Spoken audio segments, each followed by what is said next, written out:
Hello everyone, and welcome back to the channel. Today, we're journeying back in time, stepping into a world where the sacred and the everyday were deeply intertwined.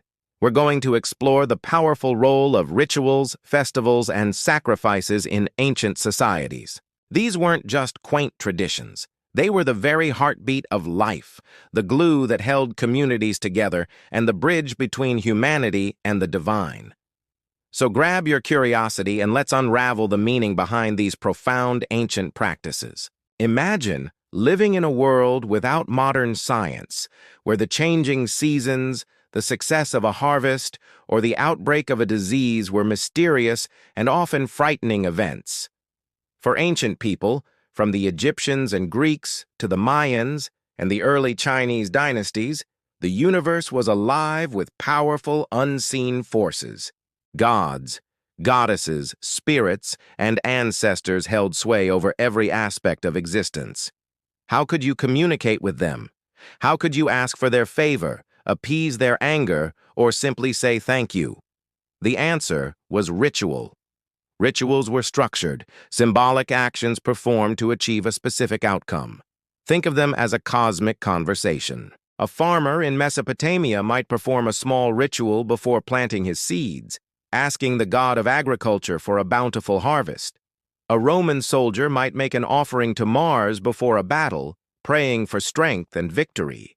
These weren't just superstitions, they were acts of hope and a way of asserting some control over a very uncertain world. They provided a sense of order and purpose, transforming daily chores into sacred duties and marking significant moments in a person's life, from birth and marriage to death. These rituals often culminated in grand, community-wide celebrations, festivals. Festivals were the block parties of the ancient world, but with much higher stakes. They were public displays of devotion, unity, and cultural identity. Take the Panathenaic Games in ancient Athens, for example. On the surface, it was an athletic competition, much like our modern Olympics. But at its core, it was a religious festival honoring the city's patron goddess, Athena. The entire city would participate in a grand procession, culminating in the presentation of a new, beautifully woven robe, the peplos, to her statue on the Acropolis. It was a spectacular event that reinforced civic pride and their shared bond under Athena's protection. Similarly, in ancient Egypt, the Opet festival was a massive annual event, where the statues of the gods Amun, Mut, and Khonsu were carried in a grand procession from the temple of Karnak to the temple of Luxor. The whole community would line the streets, celebrating, feasting, and feeling a direct connection to their gods who were, for a brief time, visiting them. These festivals broke the monotony of daily life, redistributed wealth through feasting and charity, and reminded everyone, from the pharaoh to the humblest farmer, that they were part of something much larger than themselves. They were a collective exhale, a time to celebrate life and reaffirm the social and cosmic order. Now let's talk about the most misunderstood aspect of ancient worship: sacrifice.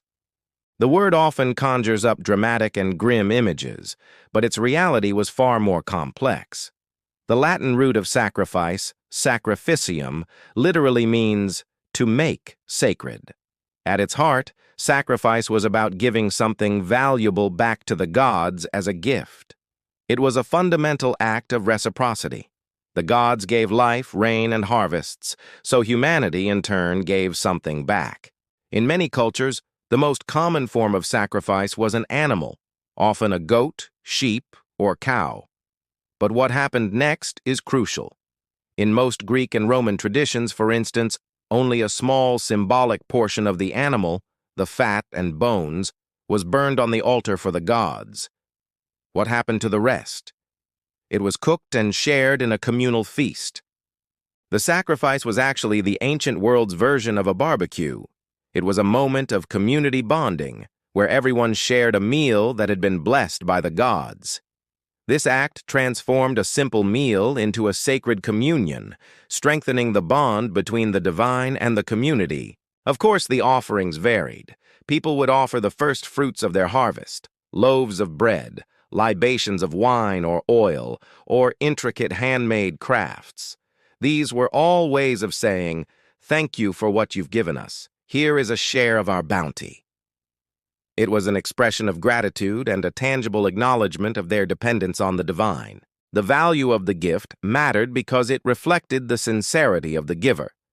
This desire to connect with the divine, to find meaning in the universe, and to build strong communities is a deeply human impulse. While our methods have changed, the fundamental needs that drove these ancient practices are still with us today. We still mark important life events with ceremonies like weddings and graduations.